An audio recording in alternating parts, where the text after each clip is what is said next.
Jesus criou um modelo de ser gente, né?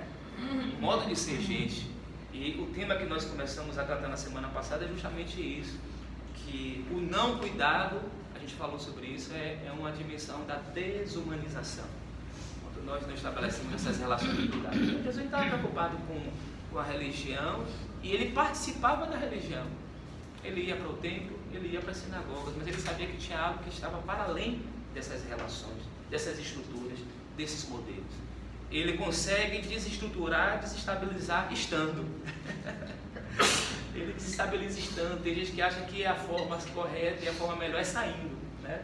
Jesus entende que o que está nele é suficiente para mudar e levar a gente a pensar e buscar uma nova forma de ser. E aí, essa dimensão que Paulo entende, né, desse modelo que é a igreja, o que é isso que é a igreja, né?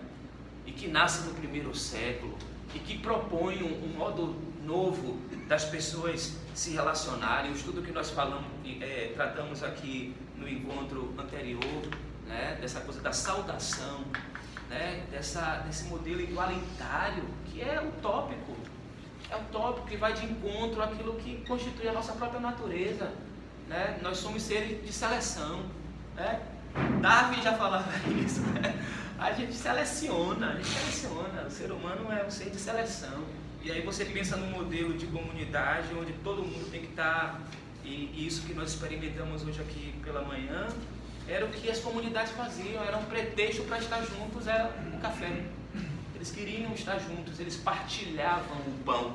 É por isso que quando a gente fala assim, não é próprio da nossa linguagem, nós batistas não utilizamos essa linguagem da Santa Ceia, né? A gente não pensa, a gente usa a linguagem bíblica, que era a partilha do pão. Era santo por quê? Não é porque era o rito, não era o rito que era santo em si, é porque estavam ali pessoas reunidas, partilhando das mesmas convicções, dividindo dores e alegrias, né? O que Paulo está falando aqui, que esse corpo é isso.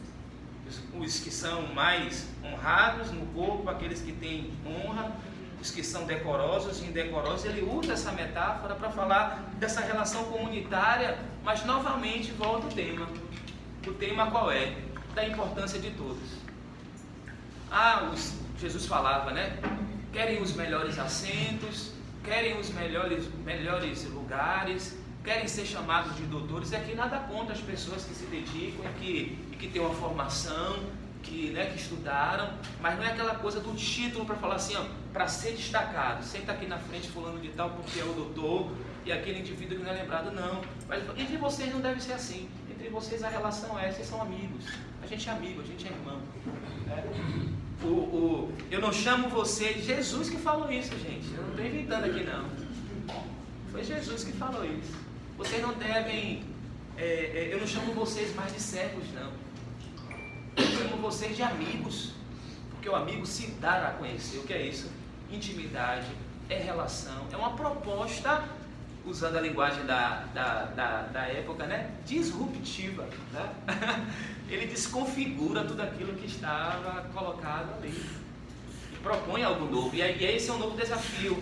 Muitas vezes a gente quer desfazer algumas coisas que já estão postas sem colocar nada no lugar.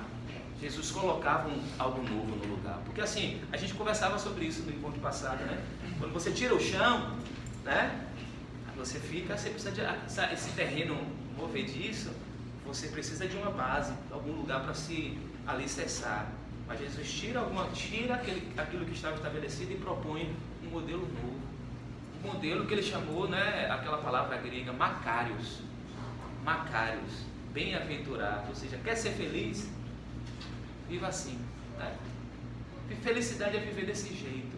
Então, nós estamos no tema do cuidado, a partir dessas relações mesmo, do que se pensa sobre comunidade, e essa expressão que nós começamos na semana passada, estamos retomando hoje. Cuidado é a palavra grega, vamos lá, quem lembra?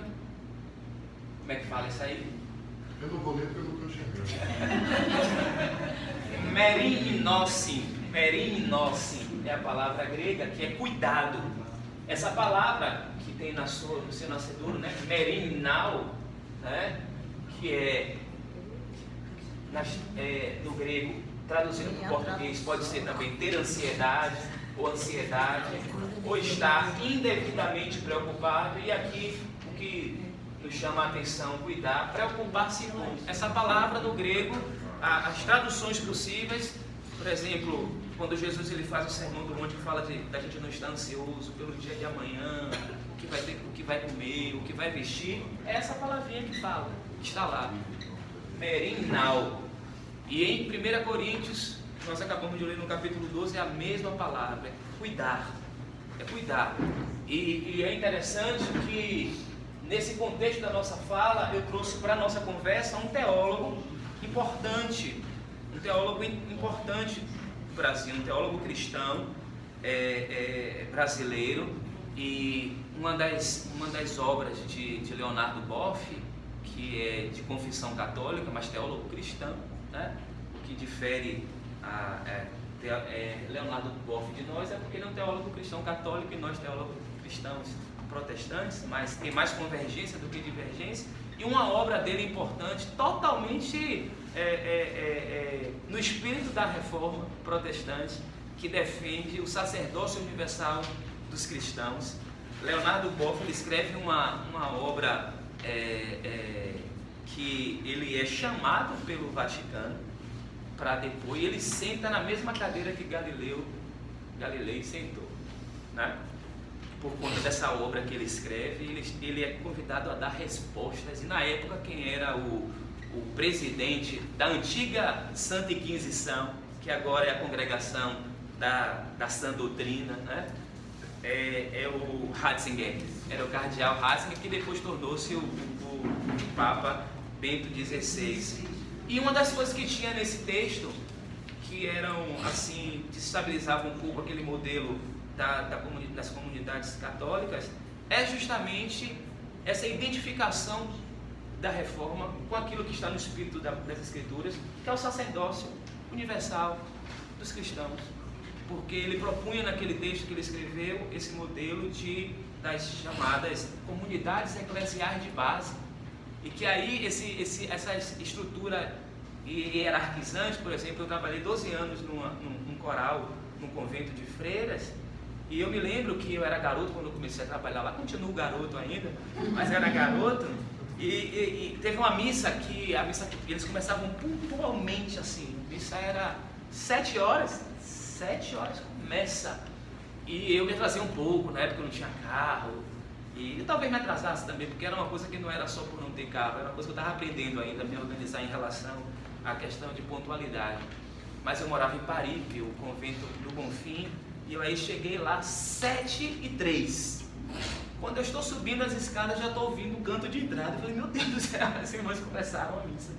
E o tecladista que ensaiou, que preparou tudo, eu fui correndo, montei o teclado e continuei acompanhando lá. Numa vergonha, de lá para cá, graças a Deus não aconteceu mais. Mas teve um dia que o padre atrasou. Em 12 anos, uma única vez só. O Frei Hugo, na verdade, ele não era padre, era um frei, um historiador fabuloso, uma pessoa extraordinária. O Frei Hugo atrasou. Começou a missa? Não. Porque assim, se o padre, se o oficiante não está lá, não começa. Nesse modelo dessas comunidades, todos nós celebramos, todos nós participamos, é o sacerdócio universal. Você reconhece no outro aquele dom, aquele ministério que o Senhor lhe confiou. E essa estrutura é uma estrutura diferente. Mas assim, fechando parêntese para falar dessa obra tão importante de Leonardo Boff, nós trouxemos ele para conversar com a gente a partir do seu livro, Saber Cuidar, a dimensão do cuidado. E aí nós já discutimos sobre isso aqui no encontro passado e levantamos o que é que denuncia a falta de cuidado, o nosso descaso, o nosso descuido. A gente trouxe aqui, vocês colocaram uma série de elementos que denunciam esse nosso descaso, que denunciam o nosso descuido, não apenas nas nossas relações comunitárias, mas quando a gente as nossas comunidades, elas são reflexos daquilo que as nossas relações elas se dão aí fora, né? A gente consegue aqui, de certa forma, ou construir alguma coisa positiva e levar para fora, mas a gente, em alguns casos, aí eu não vou dizer aqui, a gente pode ter estruturas que se adoecem e que é a doença de fora que vem para dentro. Lembram da carta que eu citei aqui, que o pastor Tarsis escreveu para a sua igreja no início desse ano? Né? Ele disse o que? Olha, a ideologia de fora contaminou a teologia de dentro. Então, se a gente não toma cuidado, tanto um modelo desigual da sociedade de fora nos contamina dentro, e a gente repete nas nossas relações o modelo que está aí, como também tem a dimensão positiva, que a partir daqui a gente constrói um modelo novo, e aí é a nossa vida, a gente não força, porque nas relações comunitárias o que acontece? Quando a gente tem abertura para ser a gente mesmo, a gente é exortado, mais à frente a gente vai ver essa temática, né? Exortar uns aos outros, né? A gente é repreendido, né, Mairi? Se eu errar, me corrija. Quem disse isso foi também um Papa. É interessante que no espírito, viu, irmão Ribeiro, nosso decano, que é afeiçoado assim com a... Mas naquele espírito de uma confissão católica que defendia, não é mais defesa oficial da igreja, mas defendeu durante muito tempo a infalibilidade papal, né? E essa infalibilidade papal era em todos os aspectos. Era um ser humano que não falhava em nenhum nível. Hoje já está amenizado. Qual é a defesa hoje? Já está que ele vai dizer assim, em questões da fé, ou seja, em questões da teologia, a palavra do Papa é uma palavra que não pode ter reparo. Mas naquele espírito, mesmo nesse espírito, João Paulo II, nos seus primeiros discursos, né, quando ele assumiu o pontificado, ele tem uma frase que ficou aí na história e que reflete o espírito cristão.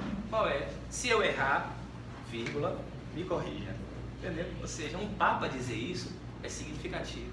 E nessas relações comunitárias, por que a gente pode ser a gente? Porque aqui, mutuamente, um vai ajudando o outro a ser pessoas melhores. O que a gente quer aqui? Ser pessoas melhores, né? Ter essa identificação com o modelo de Jesus Cristo. Então, aqui a gente vai sendo moldado, aqui a gente vai sendo, de certa forma, afiado, né? Como o ferro afia o fogo, assim o amigo, né? Aqui a gente, poxa, você pega leve, né?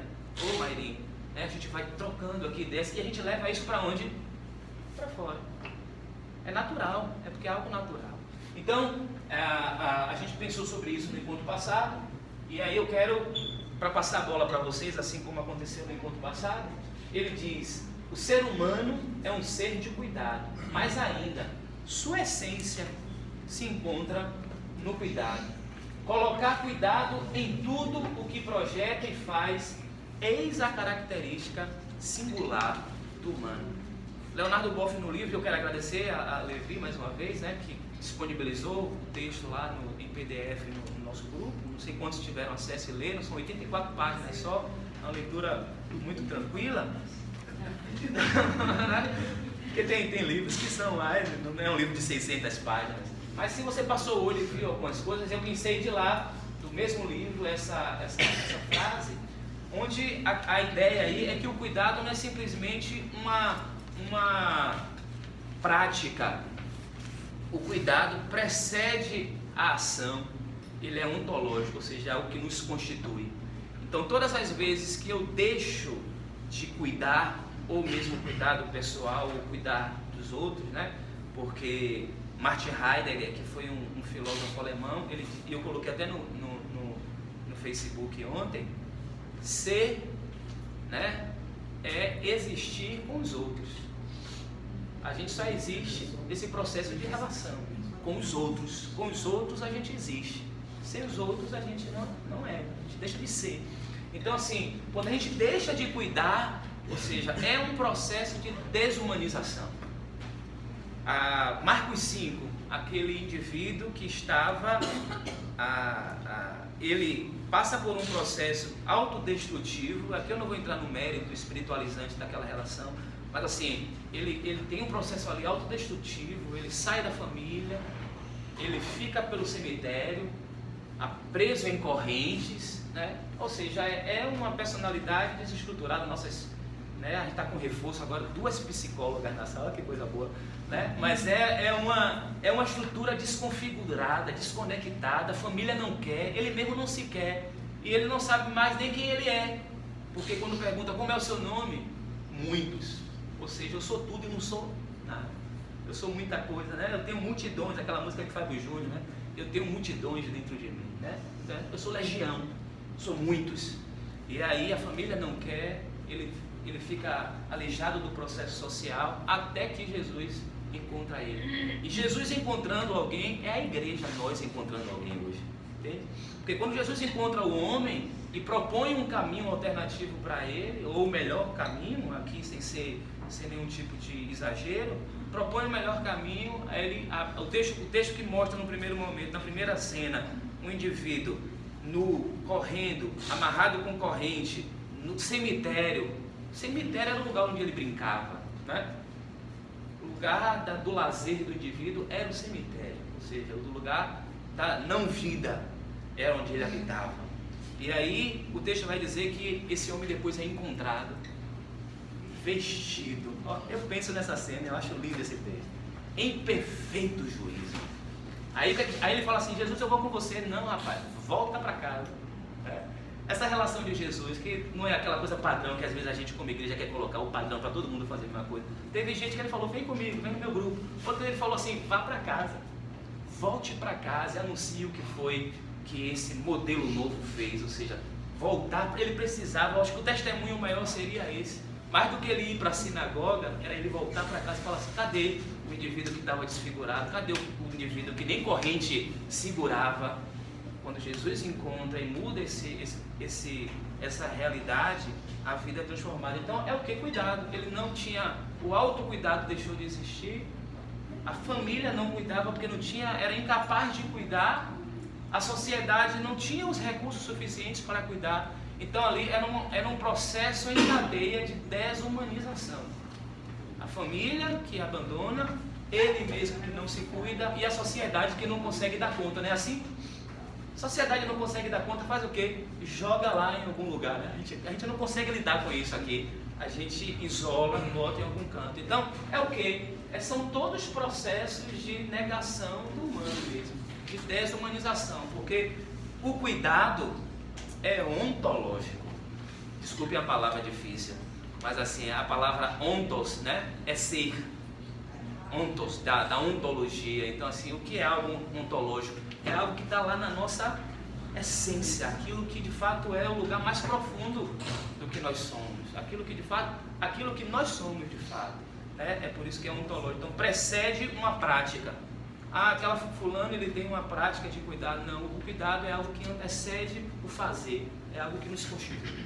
E aí, porque nos constitui, a gente faz, porque nos constitui. Quando você pega um bebê, ele tem como ser, né? Pense em Jesus, bebê, rapaz. Pense em Jesus, bebê. Eu pense em Simeão apresentando Jesus.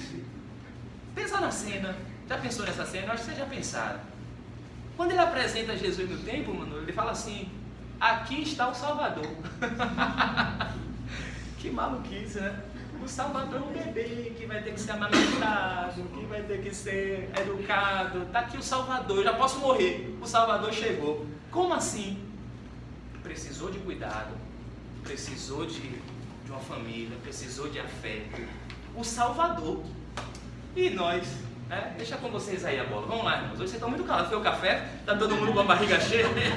Como o professor Everton chegou depois do café, está em condições de falar. Mas olha, eu estou aqui muito feliz. Vou até levantar para falar, porque eu preciso marcar uma coisa que às vezes os pais não percebem. Nós todos aqui, algumas raríssimas exceções, somos pais.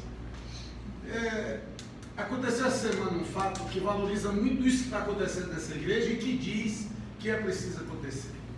Eu participei de um debate quarta-feira no Colégio Anchieta, que é um dos colégios de ponta daqui, lá onde eu ensino, e que tem alunos muito inteligentes, muito arrojados, muito especulativos.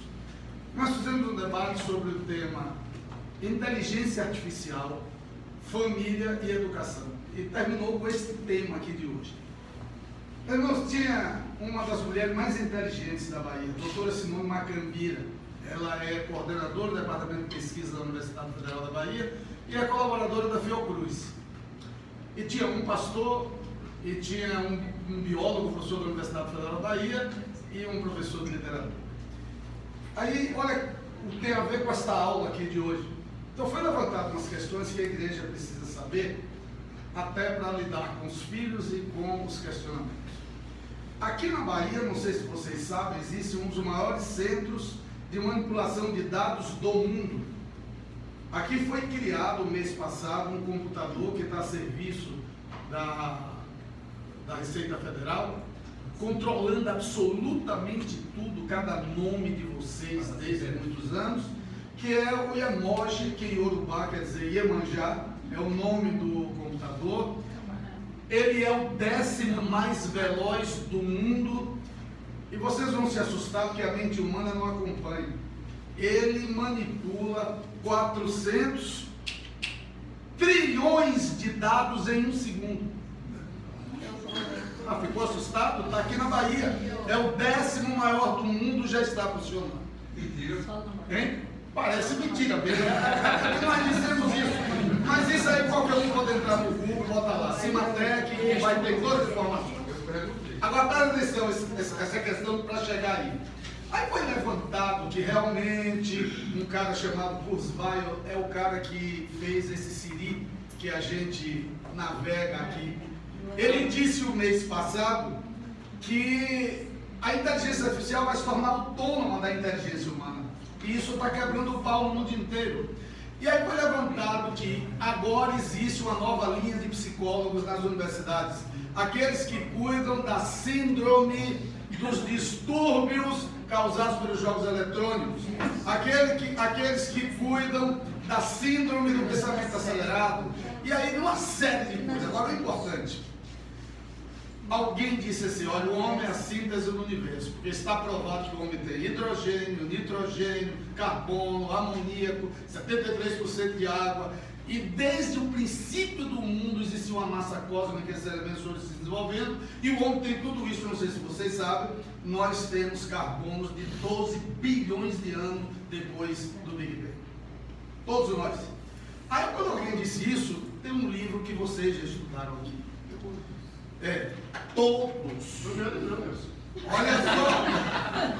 Olha só, alguém é porque essa cientista evangélica. Manolo não tem carbono, ele já é o mimeógrafo. Ele já é o. Olha aqui, gente. Aí ela disse assim: mas o doutor Francis Collins, que fez o projeto Genoma, que fez trilhões de associações dos 46 cromossomos que nós temos, 23 do homem, 23 da mulher.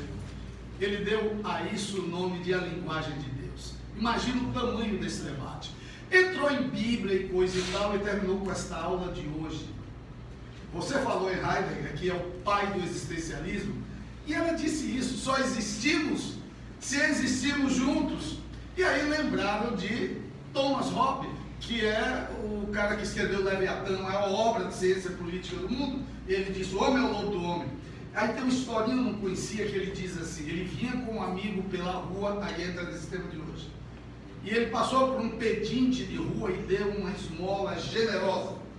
Thomas Hobbes, uma das maiores cabeças do mundo. E o colega disse assim, você está dando essa esmola tão generosa, não será porque na Bíblia está escrito que é para dar esmola, que esses serão abençoados? Ele deu essa resposta que cai nessa aula de hoje, por isso que eu estou falando, não dá para a gente parar de estudar as duas coisas. Ele disse, não, é que eu consigo ficar no lugar daquele homem e sinto dor. Aí eu dou uma esmola generosa, porque eu sei que ele vai se aliviar. E como eu sinto a dor dele, eu me alivio também. E aí todo o debate final foi sobre essa coisa linda que você acabou de dizer. Terminou o pastor falando, temos que cuidar uns dos outros, não só dando esmola, mas ensinando, admoestando, apontando caminhos.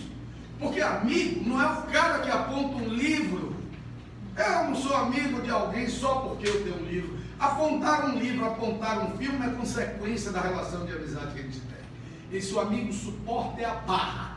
O amigo divide a vida. O amigo tem raiz na eternidade. E o amigo quer que o outro dê frutos tão maravilhosos quanto o que ele dá. Aí veio o versículo, debate, amai-vos cordialmente uns aos outros. Então veja bem, isso que você está falando aqui agora. Um cara na minha idade, que tem mais de 40 anos de escola dominical, sabe. Mas os jovens de hoje estão nascendo, conhecendo a inteligência física. A gente precisa ler e precisa pedir que se debata isso, que se leia isso, porque o debate foi em altíssimo nível. Agora veja, para pais e meninos de 16, 17 anos, quando terminaram de dizer essa frase, me veio lágrima aos olhos. Eles disseram assim: nós nunca pensamos de ficar diante de 4 coroas com os olhos vidrados sem querer que o programa acabasse. Por quê? Porque eram pessoas que falavam de coisas que eles precisavam estar tocando.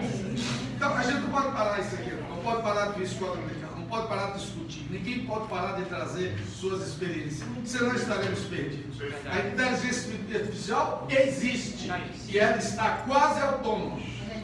Pronto, era isso que eu queria dizer. Obrigado.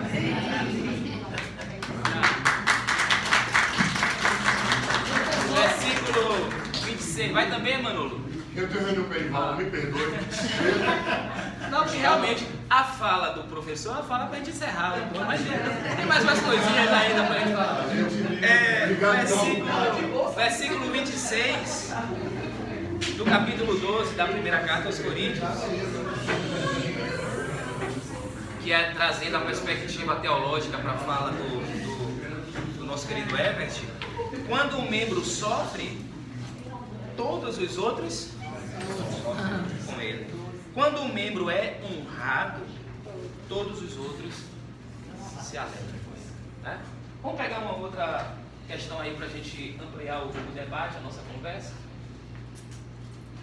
Se o computador ajudar, aqui não está tão autônomo assim ainda. Sem o cuidado, essa é a chave aqui para a gente. Sem o cuidado, ele deixa de ser humano, o homem, tá? Se não receber cuidado também, se não der e se não receber, desde o nascimento até a morte, o ser humano, o que acontece com ele? Definha, perde o sentido e morre. Eis o ciclo letal. Começou aonde? Na falta do cuidado. Então assim, sem o cuidado, ele desestrutura-se, definha, perde sentido e morre. Se ao largo da vida não fizer com cuidado tudo o que empreender, e tudo aqui é o que, irmãos? Tudo aqui é o que? Tudo aqui é tudo. Tudo que empreender acabará por prejudicar a si mesmo e destruir o que estiver à sua volta. Lembra lá da novela do Antigo Testamento, a narrativa sobre o profeta Jonas? Pense aqui, Alexandre, Carla, os 2 meninos, no sonho, né? Indo para a Europa, seus móveis, né? Está lá Valdir, Lice, os filhos, está aqui Guta, né? Ivan com o filho, todo mundo com seus sonhos ali. Todo mundo com seus sonhos naquela embarcação. Um cara que resolveu falar assim: não, eu quero do meu jeito. Eu não quero desse jeito que está proposto aqui, eu vou fazer de um outro jeito, né? E novamente eu não quero espiritualizar a coisa, mas pensando na prática ali, está uma embarcação. Por conta de um indivíduo, aquela embarcação quase ia a pique. Aí você viu ali o seu iPad sendo jogado no mar, para o navio ficar vazio, o óculos de Elsie. Vamos tirar o peso que está aqui. Aquele peso todo daquela embarcação se deu porque o indivíduo não agiu de acordo, ou seja, não se empenhou para fazer com cuidado tudo aquilo que foi proposto para ele fazer. Esse processo de autonegação. Ou seja, no caso dele ali, a autonegação da sua vocação. Ele era vocacionado para alguma coisa. Ele negou a sua vocação e um monte de gente foi prejudicada por conta dele. Então essa frase reflete isso. Ele acabará por prejudicar a si mesmo e por destruir o quê? Tudo que tiver à sua volta. Às vezes a gente não tem essa sensação que não vai prejudicar ninguém, né? Mas as nossas atitudes afetam. Tem efeitos nas nossas atitudes, e se a gente colocar a nossa vida nessa dimensão mesmo do cuidado, eu acredito que se as nossas atitudes negativas elas afetam negativamente, as nossas atitudes positivas, por conseguinte, afetarão positivamente. Vamos voltar aí, a conversa está aberta aí para os irmãos contribuírem a partir dessa perspectiva de cuidado. Quem quer falar?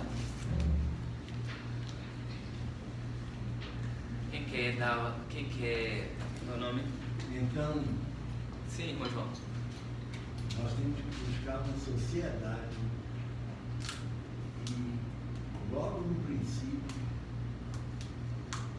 se encontre pessoas dessa maneira para cuidar, para que essas pessoas não comecem a destruir Sim, o ambiente em que vivem. sim, sim, É sinal, então, que até hoje a gente não conseguiu isso.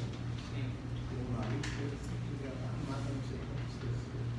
Mas se ele tivesse, se a sociedade tivesse identificado esse problema dele, logo no início, poderia fazer um tratamento para que isso viesse a ser evitado. O outro para a gente é o estrangeiro, e para aqueles que não se relacionam bem com o estrangeiro, né? Que bom, a nossa igreja tem se relacionado bem, né? Com os estrangeiros têm sido bem acolhidos aqui, nossos irmãos africanos e tal, mas o estrangeiro é aquele diferente de nós, gera um estranhamento, e aqui pensando no outro, né? O outro que é o estranho, que, poxa, não é a mesma linguagem, não fala a mesma linguagem, não tem o mesmo costume, não visita os mesmos ambientes, e aí por isso eu retiro ele do processo, né? Eu estou lendo o livro de Deuteronômio e tem uma parte lá naquele processo das festas, né? Depois de 7 anos, faz uma festa. E quem vai passar nessa festa? Todo mundo. É interessante que esse texto é o texto de uma sociedade, a sociedade judaica, né? O Deuteronômio, e que se permitiu assim ficar autocentrada, fechada em si mesma, mesmo com o texto na mão. Eles optaram por alguns modelos de fechamento. Lá no Deuteronômio, não é nada que está assim, não é uma proposição do Novo Testamento, não. É veterotestamentária. Faça a festa. Quem vai participar dessa festa? Todo mundo. O servo que está na sua casa, o estrangeiro que está na sua terra. Veja que coisa, que para aquela época que o texto foi escrito, gente, era um negócio, até hoje a gente não consegue lidar com isso. E está lá no Deuteronômio, olha, faça uma festa e todo mundo vai comer, sabe? Do que tiver da terra, todo mundo vai participar. O filho do seu filho, da sua filha, o estrangeiro que mora na sua terra, o seu servo, a sua serva, todo mundo vai participar da mesa. Olha que coisa. Ou seja, relações assim fazem com que a sociedade seja melhor. Aí sempre quando a gente alija do processo pessoas, indivíduos, enfim, pelas suas escolhas, por aquilo que a gente não sabe, cada um tem a sua história, né? Tocando em si, aquela canção, né, que diz: cada um constrói a sua história, mas cada um tem a sua história. Você não sabe que cada um de nós carrega, né, as suas lutas, as suas dores. Aquele salmo que o indivíduo fala assim: as minhas lágrimas são o meu alimento o dia todo, enquanto me perguntam constantemente onde está o seu Deus. Então assim, cada um sabe o que é que está lá no seu travesseiro, quando bota a cabeça para dormir. E aí as comunidades podem ser de fé, podem ser esse espaço terapêutico. Que pena que em alguns casos tem sido espaços de adoecimento. E a gente não pode permitir, todas as vezes que a gente permitir que o nosso espaço, mesmo usando o texto bíblico e uma linguagem religiosa, está adoecendo mais do que libertando, a gente precisa voltar para Jesus. Eu vou pedir a Marins e depois a Alexandre. Partindo dessa ideia, né, que o pastor acabou de falar, a gente passou o mês falando sobre suicídio, né, combate ao suicídio, e às vezes a gente se preocupa, né, as pessoas passam pela nossa vida e às vezes esse suicídio a gente não conheceu, não sabe qual é o problema dela. Às vezes porque ela não quis falar, né? Então assim, essa questão dessa ajuda, né, desse, como o próprio Frei falou aí, né, desse cuidado, a gente precisa se conhecer primeiro e tentar conhecer as pessoas, né? Por exemplo, uma comunidade como essa aqui, a gente não sabe, como o pastor acabou de falar, quais são os problemas de cada um. Cada um vive uma realidade. Normalmente quando a gente sai daqui, vamos para a nossa casa, nós almoçamos, retomamos de novo domingo, nas quartas-feiras também, no tempo de oração, mas perdemos esse contato, não por culpa das pessoas, mas a gente, talvez naquela época, né, da igreja primitiva, a gente tivesse mais tempo de se conhecer, né? Então, essa desafio, acho que para todos nós, né? Tentar se conhecer o outro, né? Se aproximar um do outro, né? Qual é o seu problema? Qual é o seu drama? Cada um tem um problema, né? O mais, o menos. Por mais que esteja feliz, tem alguma coisa que precisa ser resolvida na vida. Tem. E acho que esse é o nosso grande desafio. Alexandre. Só fazendo uma reflexão um pouco mais profunda, nosso Deus é absolutamente santo. Né? E muitas vezes, pegando o gancho do que o irmão falou, a gente acha que o nosso pecado individual não afeta os demais. Né? Eu estava assistindo uma pregação do Paul Walsh e ele falava justamente isso, que se a pessoa acha que leva a sua vida individualmente, e depois ele vai para a igreja e ele não contamina a comunidade, ele contamina. Então, por exemplo, a gente tem que começar a pensar individualmente da nossa conduta para que a gente não contamine todo o corpo de Cristo, que são os irmãos que estão ao nosso redor. Essa interdependência é total. Sim. Olha lá, Vitor. Sobre esse ponto de cuidar dos outros, os irmãos sabem que eu perdi meu avô, né, tem um mês atrás, dia 6 de setembro, e nesses momentos de perda, nós sabemos como nós buscamos, né, a Deus mais, buscamos nos conhecer, nós somos mais sensíveis à vida e vemos como nós somos passageiros aqui na Terra, e eu acho que cada perda, Deus nos fortalece também, né, eu vejo isso aí. E naquele processo eu comecei a enxergar as coisas de forma cada vez mais diferente. Sempre foi assim minha vida também assim. E aí eu estava saindo da casa da minha mãe, aí eu passei de carro, aí tinha um mendigo na rua, na sinaleira, feio, com a boca feia, sujo assim, aí eu queria ter alguma coisa para dar para ele. Pensei em dinheiro, logo pensei principalmente em dinheiro. Aí eu abaixei o vidro assim, as pessoas com medo, eu baixei o vidro, nem nada, tenho medo de nada, baixei o vidro e tal. Falei, meu irmão, eu não tenho nada, mas eu deixo a paz de Deus contigo, só falei isso. O cara começou a chorar, abriu os braços, você me deu a maior coisa que você poderia me dar, que foi sua atenção. Que foi sua atenção, você me deu. E às vezes a gente pensando em dinheiro, que você vai dar 5 reais ali, eu estou fazendo alguma coisa. E o cara só queria atenção. Sabe aquela coisa que me tocou assim, depois e faz o que foi acontecendo. Depois de 3 dias depois, num restaurante Bartal, na frente tinha um mendigo lá. Aí eu olhei para ele. Aí eu olhei como é seu nome? Comecei a conversar com ele. Pô, você é meu amigo, eu sou seu amigo. Pô, muito obrigado por ser seu amigo. As pessoas só querem que você seja amigo dele. Então as pessoas, muitas vezes, como eu cuidar das pessoas, às vezes a gente pensa em coisas materiais, mas as pessoas só querem ter amigos, só querem falar, pô, você me vê como um ser humano, não existe, né? Eu existo, você me vê. E isso também, Vitor, a gente pode pensar nas relações íntimas, né, familiares. Vocês já ouviram aquelas histórias, né, o que é que você quer, meu filho, de presente do Dia das Crianças, né? Meu pai, eu quero a sua presença. O menino quer um abraço, quer um toque. Então, porque o ser humano é esse ser de cuidado, né? É carência, né? O ser humano é carência de cuidado, é carência de atenção. A gente vive às vezes no automático, a gente não percebe essas coisas. No automático é quando a gente tem a perda, tem que tocar. Esse automático é uma coisa não é isso. Aí ele vai. Aqui eu quero trazer uma outra questão para a gente ir caminhando para o final. Diga, Felipe. Eu acho que Jesus simplifica tudo, né? E tanto é que ele deixa o evangelho para as crianças. Então, eu falei a semana passada com você, e hoje eu digo, tudo isso se resume o cuidado numa coisa. Aquela palavra, assim como vós quereis que os homens vos façam, façai vós também a eles. Esta é a lei dos profetas. A começar da gente mesmo. A gente tem que cuidar do próximo, mas eu vou cuidar de mim. Né? Como eu gostaria de ser cuidado. Então eu vou cuidar de mim. E depois também vou cuidar do meu próximo, como eu gostaria que ele me cuidasse. Eu penso que para nós cristãos, com relação ao cuidado, se resume nessa palavra, que eu conheço na palavra, se resume nisso. Fazer o outro aquilo que a gente quer que seja feito a gente. Então a gente quer atenção, a gente precisa de atenção, vamos dar atenção ao outro. Né? Quer ser visitado? Visite. Funciona. Então, ninguém me visitou. Quando foi que você visitou alguém, né? Ninguém me visitou. Mas não vou entrar nesse ponto não. Levi, por favor, lá, Macena. Eu queria só abrir um parênteses no que o professor falou ali. Na primeira edição do livro de Boston, que é de 1986, ele já tinha essa preocupação com a inteligência artificial. É verdade, E num dos capítulos, ele fala do resgate, do modo de ser cuidado, que é uma frase que me chamou a atenção. Ele fala assim: o computador e o robô não têm condições de cuidar do meio ambiente, de chorar sobre as desgraças dos outros, nem se rejubilar-se com a alegria do amigo. O computador não tem coração. Então ele já tinha essa preocupação, né? Tinha um olhar já no futuro sobre a inteligência artificial.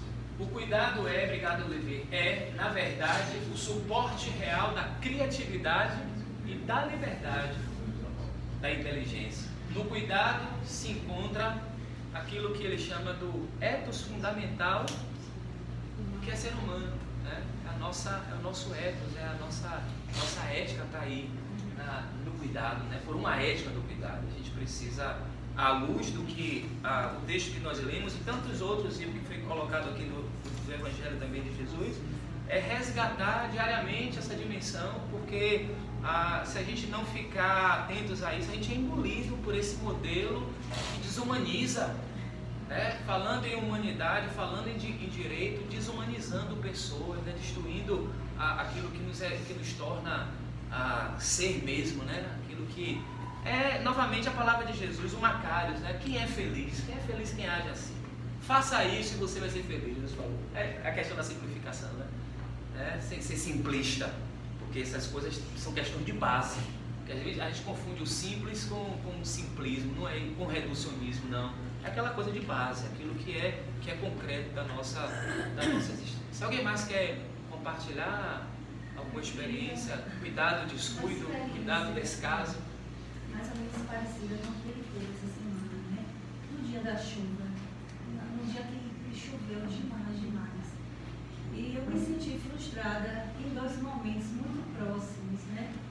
Eu estava passando ali pela Centenário, e no momento mesmo a chuva estava crucial.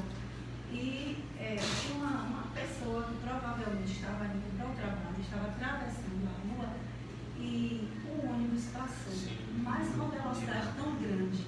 Mas aquela cena me deixou tão triste, e quando eu me lembro eu fico arrasada, vendo assim a pessoa se limpando, mas eu não tive, naquele momento eu me senti impotente, porque eu não tive como parar o carro e botar no carro, entendeu? E levar para casa para dizer, tome um banho. E o carro buzinando, mas eu digo, meu Deus, que sensação horrível, que frustração. Fiz a volta, né, lá depois do shopping bar. Será que nem essa mulher? Quando eu passei, aí já uma outra situação, uma senhora também, bem senhorinha, com uma sombrinha horrorosa, coitadinha, o vento batendo, meu Deus, não é possível. Voando, eu disse, meu Deus, peraí, quando eu olhei, eu tinha, até era a sombrinha da minha secretária, que estava no carro. Eu disse, peraí, eu tenho que parar o carro. Parei o carro, comecei a gritar. Esta mulher não ouvia, porque eu ia dar a sombrinha dela, né? Depois eu ia repor para a minha secretária, tudo certo. Mas eu disse, meu Deus, poxa, eu fiquei impedida, né? Quer dizer, mas eu saí, foi um dia péssimo, eu fiquei arrasada. A partir desse testemunho, belo testemunho de Morima aí, a gente tem pessoas também da assim, essa sala é uma maravilha. É por isso que é o sacerdócio universal dos cristãos, né? E essa sala também tem pessoas da área de segurança. A gente precisa tomar cuidado, porque tem assim, o descaso ou a falta de cuidado por indiferença, mas às vezes também a nossa postura de cuidado por esse modelo desestruturante que está na nossa sociedade, que você pode, no ato de cuidar, trazer um problema para si. Ou seja, a gente não cuida porque a gente desconfia. Às vezes acontece de ter uma senhora com um bebezinho na rua, num lugar, pedindo carona, e lá escondido tem 3 marginais para entender. A gente vive esse, eu sei, né? A gente vive esse nesse meio de cuidado. Eu preciso ter cuidado realmente.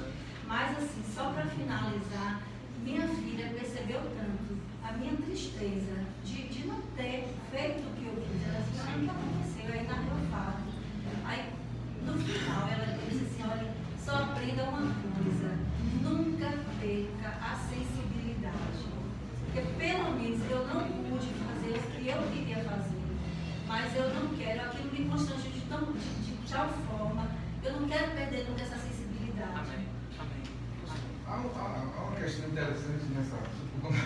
uma parte muito top. Também, Marisa também?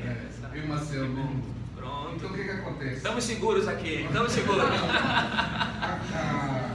O próprio primo dela foi dar uma vez um socorro a uma senhora de idade que estava com um bebezinho, tudo uma armação, ele foi assaltado. Um bebê de verdade, era uma senhora de 80 anos, também, marginal com 80 anos. Então, assim, é inacreditável isso, mas ela já era uma marginal com 80 anos e a criança, claro, indefesa, pousada, ele foi pegar, tinha alguém por trás, ela entrou no carro com o bebê e o assaltante, os dois assaltantes, a senhora de 80 e o outro, e levaram o carro dele e ainda tem que deixar ele. Quer dizer, nesse meio tempo a gente tem que ter mais cuidado, né? Hoje eu penso muito em, às vezes, assim, como o ato nobre tem também que parar, né, e tal, mas assim, a gente tem que ter essa orientação, né? Cada caso, né? Cada caso é um caso. É só... Na estrada, assim, duas pessoas pedindo carona, numa BR, já a gente pararia. Na época de Jesus pararia, mas assim, a gente tem que pedir a orientação deles, né? Ou Jesus seria o indivíduo que ia pedir carona. Jesus está mais para o que vai pedir carona. Vamos finalizando aqui. Diga, Alexandre. Eu acredito que a nossa limitação é a nossa fé. Até onde vai a nossa fé?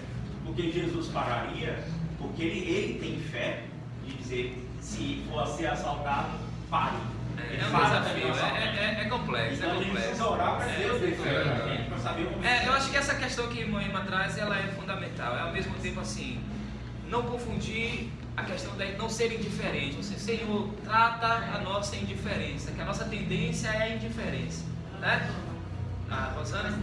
E aí, por outro lado, não ser imprudente, né? Que não nos falte também, Senhor, prudência. E aquele átimo, aquela oração assim que você, Senhor, e aí? Né? Eu tive a experiência da chuva também, positivamente, porque eu vinha subindo ali pela Cardeal para vir aqui para a igreja de semana, aqui para o nosso complexo. Aí, aquela poça, eu parei, fui com o carro devagarzinho, o pessoal que estava no acostamento, obrigado, quer dizer, que é um ato que deveria ser comum, porque eles já esperariam ali. Aqueles, pelo menos no meu carro, eles não tomaram banho, não sei o que aconteceu depois. Mas assim, eu parei, reduzi o carro quase que, e o pessoal atrás buzinando, quer dizer, umas 3 ou 4 pessoas no acostamento que podiam estar indo trabalhar, ou conseguir um emprego, enfim, são coisas simples, né? Diga, Rosana. Não, eu só ia falar assim que essa questão que o texto traz é uma questão que a gente precisa olhar o outro, né? Não a partir da nossa compreensão de nós mesmos, mas a partir da diversidade, né? Se a gente não considerar isso, a gente está desrespeitando o outro. O próprio texto fala sobre uma forma sistêmica de conhecer o corpo de Cristo. E se a gente se ingessa em modo operandi, de se perceber o outro a partir da nossa história, dos nossos valores, a gente não vai considerar a diversidade. Sim. E se não considerar a diversidade, a gente não considera o funcionamento sistêmico de um corpo. É isso que eu fiquei pensando sobre isso nesse texto. É isso mesmo. Já pensou um corpo só mão? Né? Corpo, mão, é só uma mãozona. Né? O que nos preocupa nesse momento é que nós vivemos a história daquela capacidade de absorção do conhecimento, da informação, que vem enviando para uns, menos tempo para outros. Assim, como referência, há mais de 5 anos que eu estou aqui, há mais de 50 anos que eu estou dentro da casa do Senhor, conheço o Evangelho, já ouvi essa mensagem 365 vezes multiplicado por X. Consequentemente, essa analogia que eu estou fazendo se reflete na vida de cada um de nós. O mais importante que eu vejo dentro de tudo isso, o mais importante, é o processo do estímulo e do estímulo.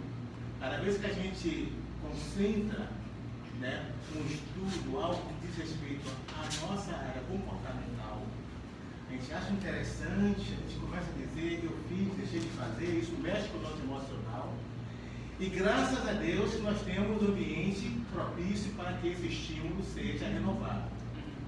Voltamos para os nossos lares e vivemos o dia a dia, a correria, a pressa, a água que está atrapalhando, tem que passar de vez em molho ao tempo, porque esqueci. Mas graças a Deus nós temos esse ambiente aqui. Com isso, eu me prendo muito naquela passagem, me esqueci o seu nome. Esmeralda. Eu faço muita referência, Esmeralda, a Mateus capítulo 7, verso 12. É 7, 12. Tudo que ele fez fácil, você falou. mas Deus também. E alguém fez uma observação muito interessante. Quer viver bem? Quer fechar a Bíblia? Grave sua mente em Mateus, capítulo 7, versículo 12. Deve você estar salvo. Viva Mateus 7, 12. Esqueça o resto. Alguém falou assim, esqueça o resto. Viva Mateus 7, verso 12. Tudo que quereis que os outros façam, fazei nós também. E aí a nossa relação vai ser totalmente diferente do nosso discurso. É só uma observação diante de um ensinamento que já vem há décadas. Né? É isso. Vamos ler juntos aqui, então, essa frase para a gente terminar não, passar para as nossas secretárias. Temos 5 minutos, elas vão fazer o momento dos nossos aniversariantes, do Padre Mestre, e a gente encerra. No próximo domingo, iniciaremos um ciclo que eu acho que vai ser um tema instigante, que é submetei-vos uns aos outros. Esse vai ser instigante. Vamos ler juntos, porque aí vai... Esse vai ser... Vamos ler juntos, então, irmãos? Quando todos da igreja são igualmente solícitos em favor dos outros membros, a unidade do grupo é preservada e aumenta. Esse comportamento apresenta ao mundo um testemunho harmonioso. Quanto mais aumentar, a partir de nós, o amor, mais o mundo ao redor poderá reconhecer os evangélicos como verdadeiros. Ou seja, sairemos dessa categoria de sermos evangélicos e sermos reconhecidos enquanto discípulos e discípulas de Jesus. Amém, irmãos? Indira e Ivana têm 5 minutos.